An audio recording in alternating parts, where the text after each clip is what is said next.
시청하시기 전에 STV 상생방송 구독과 좋아요, 알림 설정까지 눌러주세요.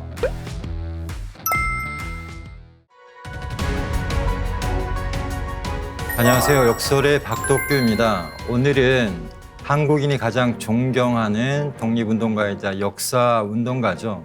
단재 신채호 선생의 조선상고사를 살펴보는 시간을 갖겠습니다. 먼저 신채호 선생의 양력을 간략하게 보겠습니다. 1880년생이시고요. 19세에 성균관에 입교를 했고 1902년에 조소왕 등과 항일 성토문을 작성을 했습니다. 1905년에 성균관 박사를 지내셨고 1906년에 대한매일신보 주필을 지내셨습니다. 그리고 1910년 31세에 동사강목, 안정복이 쓴 것이죠. 동사강목을 갖고 중국으로 망명하게 됩니다. 그리고 1914년에 35세 때에 조선사 집필에 착수를 합니다. 그리고 광개토 대학릉을 현지 이제 답사를 하시고요. 1931년, 그러니까 52세 되시던 해에 조선일보의 조선상고사, 조선상고 문화사라는 이름으로 연재가 됩니다. 그래서 실제로 이 조선 상고사를 쓰신 것은 약 1927년 정도로 예측이 됩니다. 그랬다가 나중에 이제 국내에 소개가 된 것이고요. 1936년 57세에 여순 감옥에서 이제 순국을 하시게 됩니다. 자, 이때 단재 선생의 그 연재된 글에 대해서 그 이토 히로부미는 이렇게 얘기를 했습니다. 나의 100마디 말보다 신채호가 쓴 신문 한 줄 글이 조선인들을 더 격동시킨다라고 했는데요. 제 1편 총론부터 살펴보겠습니다. 이 1편 총론에서 제일 먼저 나오는 이야기는 역사란 도대체 무엇인가라는 것입니다. 역사란 이 인류사의 아와 비와의 투쟁이 시간적으로 발전하고 공간적으로 확대되는 심적 활동의 상태에 대한 기록이다라고 했고요. 그리고 중요한 것이 무엇이냐면 조선사란 조선 민족이 그렇게 되어온 상태의 기록이다라고 해서 조선사의 주체는 조선 민족이라는 것을 분명히 했습니다. 자, 전체적인 내용을 보면요. 최초 문명은 어디에서 기원을 했는가? 역대 강역, 이제 나라의 이제 국토죠. 역대 강역은 어떻게 늘어나고 줄어들었는가? 그리고 각 시대의 사상은 어떻게 변천해 왔는가? 민족 의식은 어느 때 왕성하고 쇠퇴하였는가인데요. 중요한 게 뭐냐면 이 최초에 대해서 그리고 강역, 역사 지리죠. 그리고 또 중요한 게 사상이나 민족 의식에 대해서 이야기를 하십니다. 이 주체성을 드러내기 위해서 이제 그런 것도 있고요. 다섯 번째로 이제 특이한 것이 뭐냐면 여진, 선비, 몽고, 흉노 등도 원래는 아의, 우리의 동족이었다. 그런데 이제 분리가 됐다라는 것입니다. 여섯 번째로 이제 아의 현대적 지위와 부흥 여부의 문제. 우리는 다시 이 역사의 부흥을 이룰 것인가라는 문제 등에 대해서 이제 서술을 하고 있습니다. 그래서 이 조선상고사를 쓰게 된 이유를 이렇게 얘기를 합니다. 지금까지 조선에 조선사라 할 만한 조선서가 있었는가 하면 그렇다고 대답하기 어렵다. 한마디로 조선 역사를 제대로 쓴 책이 없었다는 것입니다. 그래서 왜 그러냐? 조선사는 내란이나 왜구의 병화보다도 조선사를 저작하던 사람들, 우리 역사가들의 손에 의해서 더 많이 없어지고 파괴된 것 같다라고 이야기를 합니다. 그러니까 우리 스스로가 역사를 왜곡시켜 왔다고 이야기를 합니다. 왜 그러냐? 조선의 역사가들을 예를 듭니다. 역사를 자기가 목적하는 바를 위해서 희생을 시켰다. 특히 역사 강역에 있어서는 압록강 이내에 이상적 강역을 구획지어 확정하려고 했다라고 합니다. 그러니까 우리 역사의 지리, 강토, 강역을 압록강, 지금의 압록강이죠. 압록강 이남으로 획정하려고 했다는 것입니다. 대표적인 인물이 사실은 조선 말의 정약용입니다. 많은 분들이 이 정약용 선생을 이렇게 존경을 하지만 역사 문제에 있어서만큼은 사실은 굉장히 문제가 있습니다. 어떤 말을 했냐면 이 크지도 작지도 않아 하나님의 마음에 들 수 있었다라고 얘기를 하는데요. 우리 강역은 압록강 이남으로 이렇게 획정을 하면서 딱 그 정도가 좋았다라고 얘기를 합니다. 그래서 리지린도 이 북한의 그 뭐 대표적인 어떤 학자죠. 역사학자인데 이 사람도 이런 얘기를 합니다. 고조선이 절대로 압록강 이북, 오랑캐 지역이 있었을 리 없다는 것이다. 이 말은 뭐냐면 중국 사람들이 고대부터 이 만리장성 위쪽에는 오랑캐 땅이라고 하고 자신들은 어떤 문화, 뭐 천자의 나라라고 이렇게 지칭했는데요. 우리 이 정약용 선생도 마찬가지로 이 압록강 이북 지역을 오랑캐 땅이라고 하고 그 안에 그 바깥에 그 압록강 이남 지역만이 이제 소중화라고 하는 어떤 역사의 강역을 이렇게 획정을 한 것입니다. 자, 이 정약용의 설을 뭐 지금의 그 한국의 주류 사학자들은 주로 많이 인용을 합니다. 우리가 뭐 민족사학 계열에서 만약에 이제 우리 역사 강역을 이야기할 때 그것을 이제 반박하는 주요 논거 중에 하나로 이 정약용의 아방강역고를 예를 듭니다. 그래서 정약용 아방강역고에서 한사군의 위치를 낭랑은 지금의 평안도와 황해도 이도의 땅이라고 밝혔다라고 하는 근거를 대면서 이제 공격하는 그런 뭐 어떻게 보면 빌미가 되는 것이죠. 그다음에 이제 신랄하게 또 이제 신채호 선생님이 비판하는 것이 뭐냐면 우리 역사가들의 태도입니다. 대표적인 것이 무국, 이련 등 불자들이 지은 사책에는 불법이 한자도 들어오지 않은 왕검 시대, 그러니까 단군 조선 시대부터죠. 인도의 범어로 만든 지명과 인명이 가득 차 있고, 그다음에 유가들이 쓴 문자에는 하면서 여러 가지 이 영랑, 술랑, 안랑, 남랑 등 내성에, 대성에 관한 이야기가 전혀 없다. 그러니까 우리 정통의 그런 화랑 문화 그리고 그 정신 문화에 대해서는 언급을 하지 않았다라는 것입니다. 대표적으로 우리나라를 뭐 유학자들의 대표적인 두 학자를 대라고 하면은 태계 이항과 율곡 이인데요. 이 태계 이항의 역사관도 이렇습니다. 단군 시대는 아득한 태고 시대라 증명할 수 없고 기자가 봉해지고 나서야 겨우 문자를 통했다라고 이야기를 합니다. 그리고 율곡 이이도 마찬가지입니다. 기자께서 조선이 이르시어 우리 백성을 천한 오랑캐로 여기지 않고 후하게 길러주시고 부지런히 가르쳐 주셨다라고 얘기를 합니다. 그래서 이 조선 시대로 들어서면 4대 모화 사상에 의해서 기자라고 하는 사람이 우리나라로 넘어오면서부터 우리를 교화했다라고 이야기를 합니다. 그래서 교화군주라고 하는데요. 한마디로 기자가 우리의 큰 스승이고 뭐 우리를 교화했던 어떤 장본인이다라고 얘기를 합니다. 그러고 나서 뭐라고 하냐면 단군의 출현은 문헌상 상고할 수 없다라고 얘기합니다. 이게 이제 조선시대의 대표적인 유학자들의 역사 의식입니다. 그렇다 보니까 이 일제강점기, 대일항쟁기 때 일본인들은 우리의 역사는 북쪽은 중국의 식민지, 남쪽은 일본의 식민지로부터 시작을 했기 때문에 이때 이제 발전을 했기 때문에 너희들은 지금도 우리 대일본 제국의 식민 통치를 받아야만 발전할 수 있다, 교화될 수 있다, 문명인이 될 수 있다라고 하는 그런 말도 안 되는 역사관을 주입을 하게 되는 것입니다. 조선 초조, 태종에 이르러서 더욱 이들 맹목파의 선봉이 되어 조선 사상의 근원이 된 서운관에 보관되어 있던 문서들을 공자의 도에 위배된다고 해서 불태워 버렸다. 한마디로 이제 공자의 도에 어긋나는 유교적인 어떤 역사관에 어긋나는 것들은 없애버렸다는 것입니다. 대표적인 예가 이 신지비사입니다. 이 조선조 실록을 보면요, 이 충주 사고에 있던 여러 책들을 바치게 합니다. 그런데 그 중에서 신비집, 신지비사로 보이는데요. 신비집은 펴보지도 못하게 하고 따로 봉해서 올려라라고 합니다. 그러니까 따로 봉할 정도로 이제 누구도 그 내용을 볼 수 없게끔 한 다음에 이제 보고 나서 뭐라고 하냐면 이 책에 실린 것은 모두 괴탄하고 불경한이라고 돼 있죠. 불경한 설이다라고 해서 이제 대원 유사늘에게 명해서 이를 불사르게 합니다. 그리고 나머지는 춘추관에 내려 보내는데요.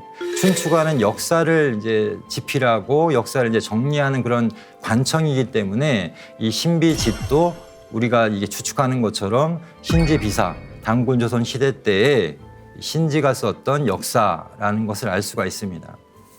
자, 이 신지 비사에 대해서 단재 신채호 선생은 이렇게 이야기를 합니다. 조선의 역사에 관한 서리를 손꼽자면 우선 신지로부터 비롯한다.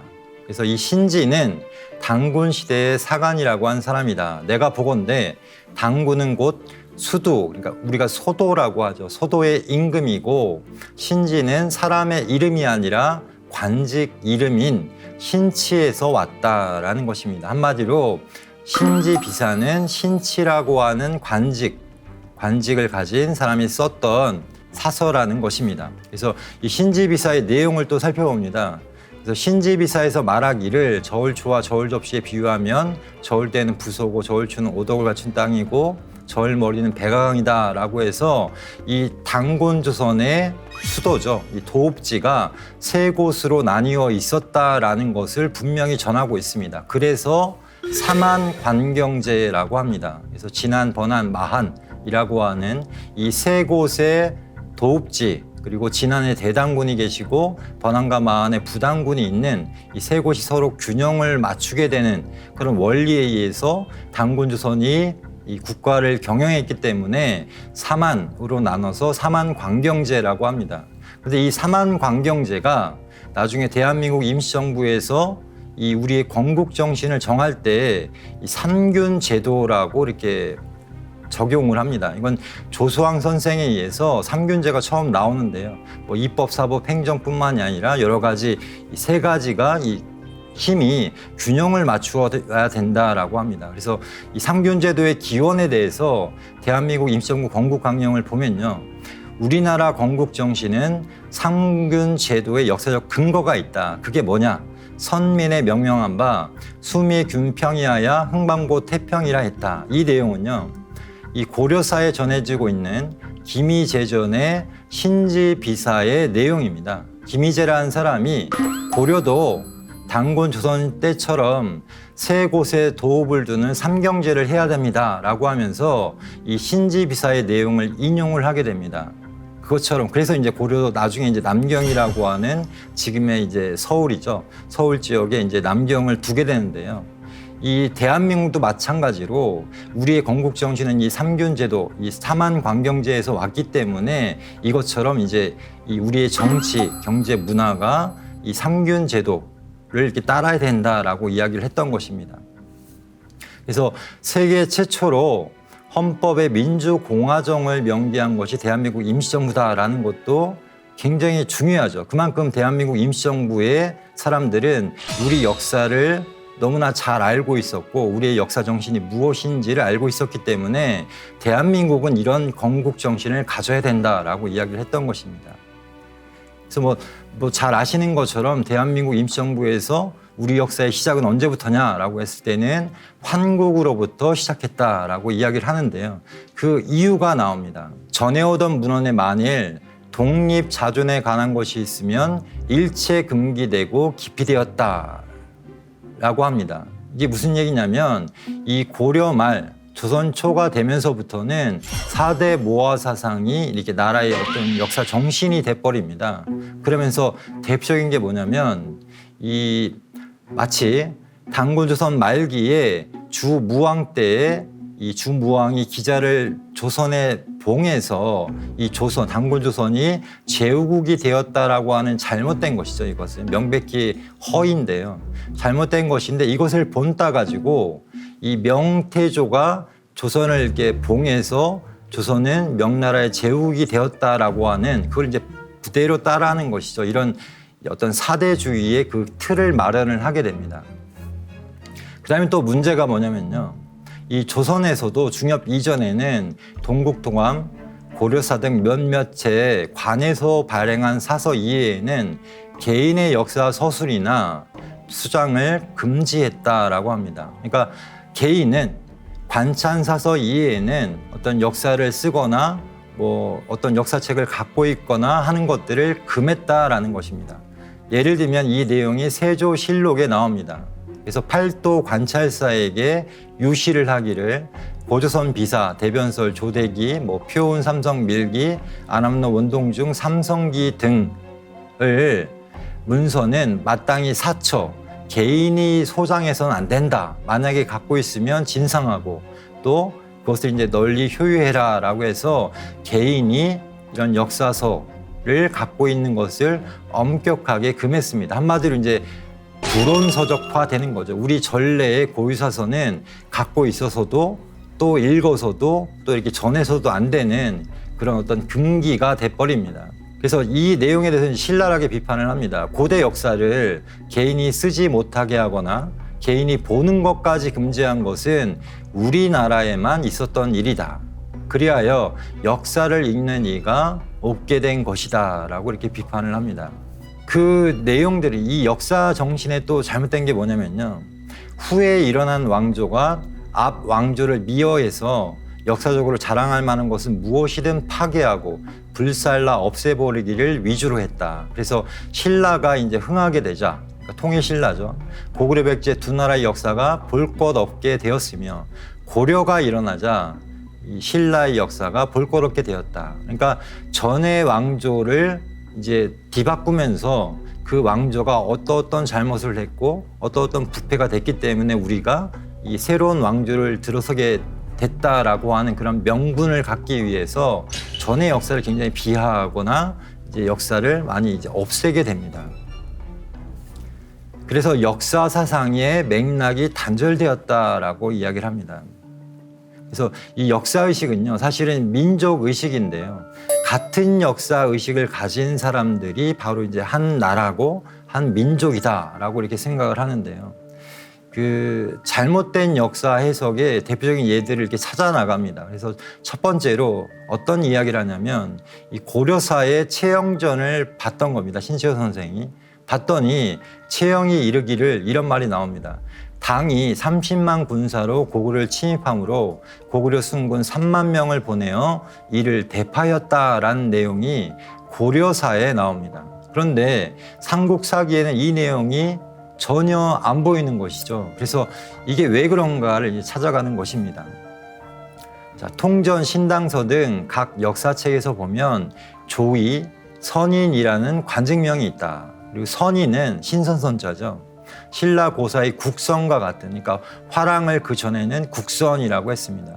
종교적 무사단의 단장이며, 그리고 승군은 국선이 수하에 속한 단병이며, 승군을 제가화상이라는 것은 후세 사람들이 붙인 별명이니, 그래서 서궁이 외국에 사시는 이제 고려에 오게 되잖아요. 그때 와서 이 조의 선인을 뭐라고 하냐면 형을 살고 나온 제수다라고 이제 멋대로 이름을 붙였다라고 한 것입니다. 그래서 이 조의와 선인, 이들이 도대체 누구냐라는 것을 이제 찾아가는 것인데요. 이로써 고려사를 통하여 삼국사기에 빠진 승군을 알게 되고 고려 도경을 통하여 고려사에도 자세하지 않은 승군의 성격을 알게 되고 통전, 신당서, 후한서, 신라 고사 등을 통하여 승군과 선인과 제가상이 동일한 단체의 당도, 무리의 어떤 그 무리를 따르는 그런 사람들이라는 것을 알게 된다라고 해서 이 조의, 선인이 도대체 무엇이냐라고 했을 때 신라의 화랑처럼 고구려의 그런 무사 집단, 그리고 그것이 성격이 종교적인 어떤 정신적인 영성적인 그런 집단이 있었다라는 것을 이제 확인을 하게 됩니다. 그래서 뭐 지금도요, 이 교과서에 나와 있는 그림입니다. 그래서 고구려 무용총 벽화에 접객도에 보면은 머리를 굉장히 짧게 잘랐죠. 그리고 옷은 검은색 옷을 밖에 입고 속에는 이제 하얀색 옷을 입고 있습니다. 그런데 보시면은 머리를 굉장히 짧게 잘랐기 때문에 이들은 이 후대인들이 이제 추측하기에는 이 사람들이 이제 승군, 그러니까 스님들, 승려 집단 아니냐라고 하는데 그렇지가 않죠. 실제로는 이들이 바로 조의, 선인인 것입니다. 그런데 교과서에는 뭐라고 되어 있냐면 승려라고 이렇게 표현을 하고 있습니다. 그러니까 고구려의 정통 사상을 그대로 이제 전수받고 신라의 화랑처럼 그런 나라를 지키고 하는 그런 집단인데, 그런 집단의 성격조차도 사실은 잘못 왜곡되어 있는 것입니다. 자, 두 번째 예를 드는 게 뭐냐면 이 안시성 전투를 예를 듭니다. 그래서 당태종이 고구려를 쳐들어왔다가 안시성에서 화살에 맞아 눈을 다쳤다는 전설이 있어서라고 되어 있습니다. 그래서 이 안시성 전투에 대한 별도의 전설들이 계속 내려오고 있었는데 이것을 이제 찾아가는 것입니다. 그래서 후세 사람들이 언제나 역사에 올리고 이색의 정관음에 흰깃에 현아가 떨어질 줄 어찌 알았으리야라고 하는 이 시가 있습니다. 그래서 이 시를 통해서 이것이 바로 당태종이 이 화살에 이렇게 맞아서 눈을 다쳤다는 그것을 입증하는 것이다라고 해서 이제 찾아보려고 했는데 실제로는 삼국사기나 중국인들의 신구당서에는 보이지가 않는 것입니다. 그래서 그 이유가 무엇인가? 자, 첫 번째로 목은 이색의 정관음에 보면은 나지현아 낙락배구라고 해서요. 흰 깃에 현아 눈이 떨어질 어찌 알았으랴. 그러니까 목은 이색은 당시까지도 이 내용들 안시성 전투에서의 그런 당태종이 화살에 맞은 그 전설들이 이제 기록돼 있는 것을 어디선가 본 것입니다. 이색이 백악산에 호종하여 짓다라고 하는 시에 보면은 이런 내용이 나옵니다. 비밀스러운 책 처음 나왔을 때는 귀신도 몰랐겠지. 독단 천부계합이라고 해서 독단 천부경 내용과도 부합된다라고 하는 식구가 있는 것입니다. 그러니까 이색은 당시까지 전해지고 있던 천부경의 내용을 알고 있었고 그것을 이렇게 시로 표현을 한 것입니다. 그러니까 이색은 당시에 고려 말에 단군세기를 썼던 행촌 이한 계열입니다. 그 제자의 제자기 때문에 이 계열이기 때문에 당시에 어떤 우리의 전통 사서의 내용들을 많이 알고 있었기 때문에 이런 것들을 조금씩 자신의 시에 썼던 것입니다.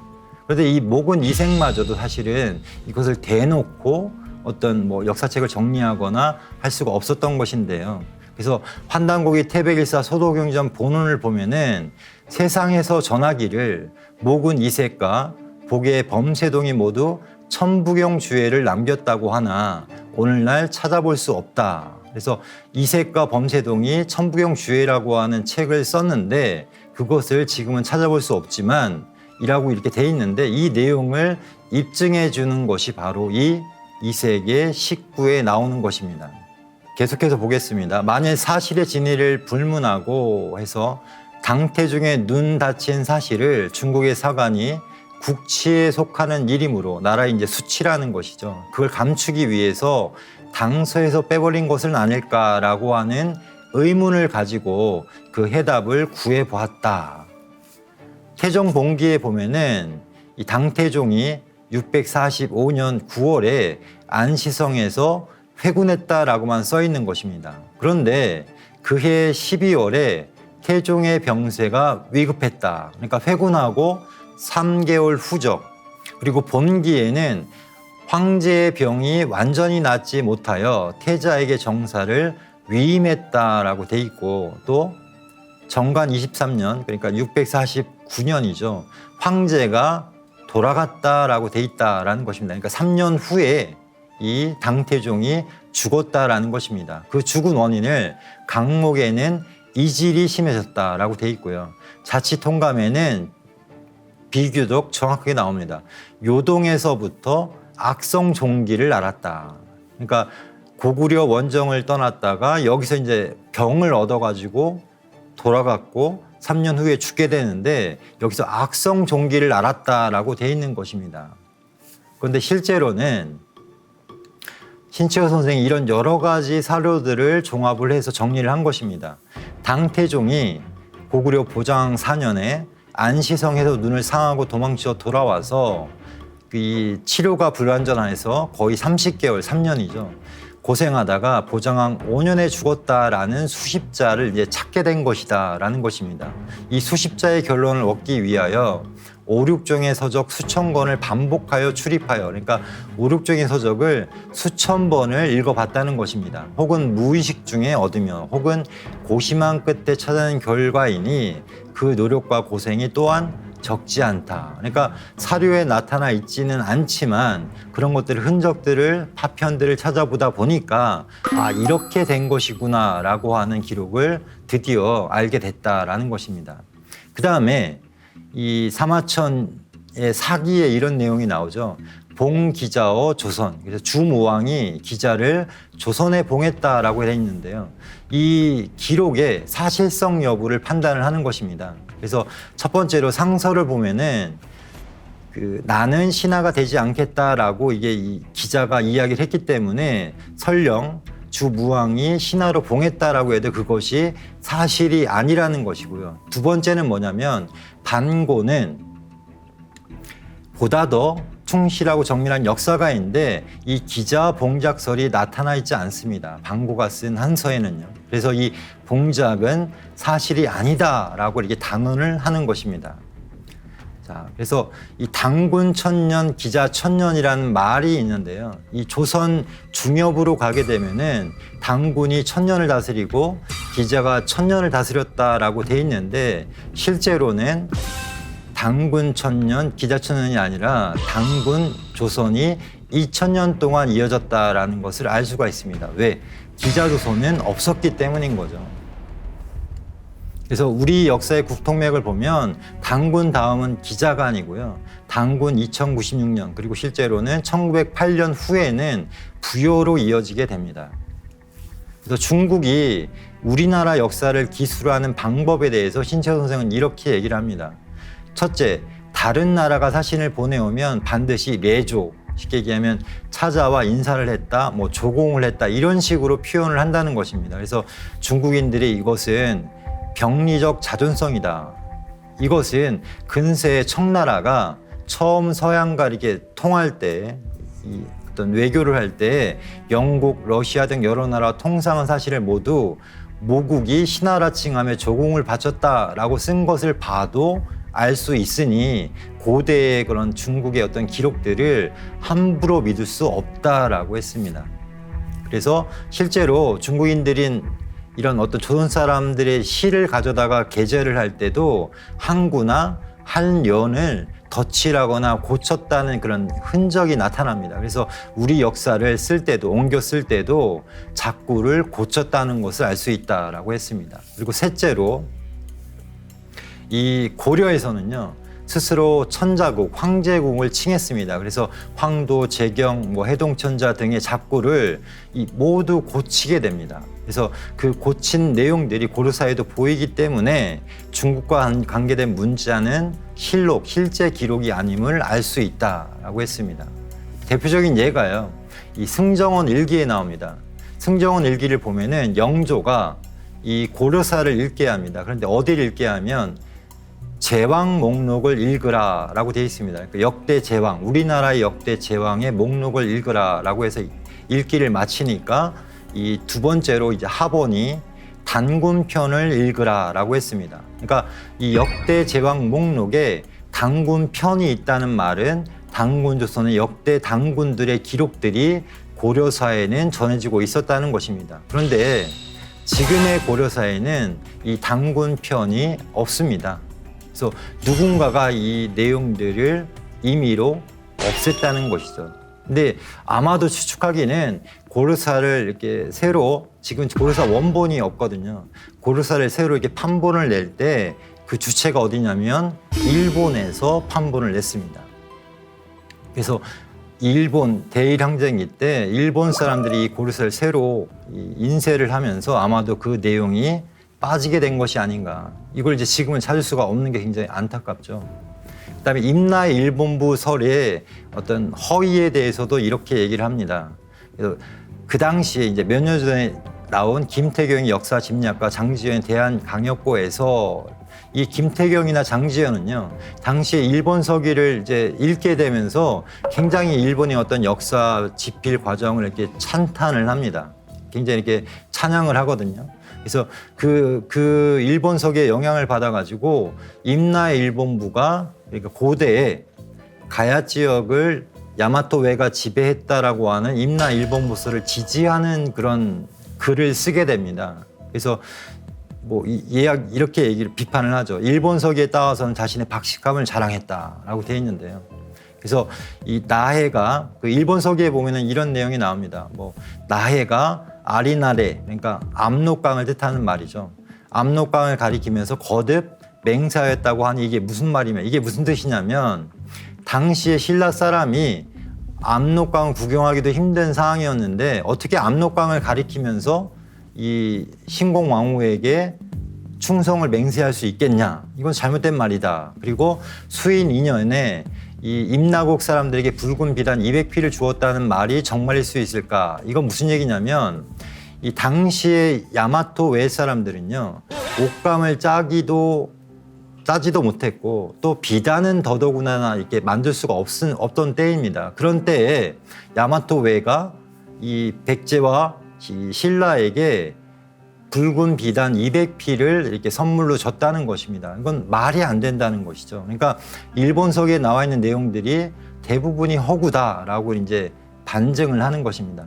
자, 일본서기 수인 왕편에 보면은 이런 내용이 나옵니다. 뭐 붉은 비단 100피를 가지고 가 임나 왕에게 주었다. 뭐 그러니까 쉽게 얘기하면 이들이 주장에 따르면 그 야마토웨가 그 붉은 비단을 가야 왕에게 줬다는 것이죠. 그래서 임나일보무설의 이제 대표적인 잘못된 게 뭐냐면 뭐 백제와 신라 왕이 그 신공 왕후에게 가서 이제 번국 서쪽 번국에 대해서 조공을 그치지 않겠습니다라고 했다는 것입니다. 당시에 백제와 신라가 야마토해보다 훨씬 더 강국이었는데요.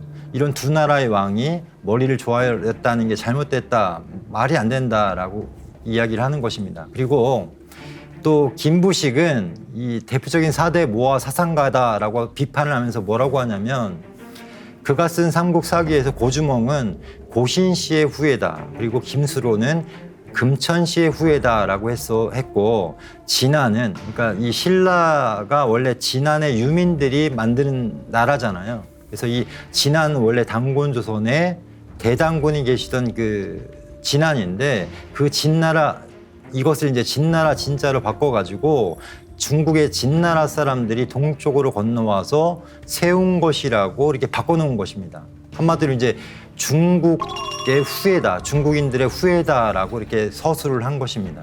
그래서 중국인들을 우리와 동종, 같은 종족으로 이렇게 봤다는 것입니다. 김부식은. 그래서 이 가장 중요한 게 뭐냐면 우리 부여의 종족 계통이 분명하지 못하게 돼서 드디어 조선사는 그 위치가 어두운 구석에 놓여지게 된 지가 오래되었다. 한마디로 삼국사기의 김부식이 이 중국인들을 우리의 조상으로 바꿔놓으면서 단곤조선 다음에 있었던 나라, 그러니까 부여죠, 부여. 그러니까 이 신채호 선생은 부여 주종론을 내세웠습니다. 그러니까 단군의 그런 혈통과 계승은 부여가 했다라고 이렇게 주장을 했는데요. 그 부여사가 어둠에 갇히게 되면서 우리 고대사가 왜곡되게 되었다라고 이야기를 하는 것입니다. 그래서 이 조선 사람들, 그러니까 조선의 유학자들이 봤던 이 남사만이죠, 사실은. 이 남사만의 그 선조들을 보면요, 굉장히 기가 찹니다. 예를 들면은 마하는 기자의 후예고, 진하는 진나라의 유망민이고, 변화는 출자 불명이라고 해서 이 남사만의 마한, 진한, 변환의 그 조상들 뿌리가 중국인들이거나 또는 이 뿌리가 없는 잘못된 이 역사관을 가지게 된 것입니다. 예. 오늘은 조선삼고사 제1편을 알아봤습니다. 감사합니다.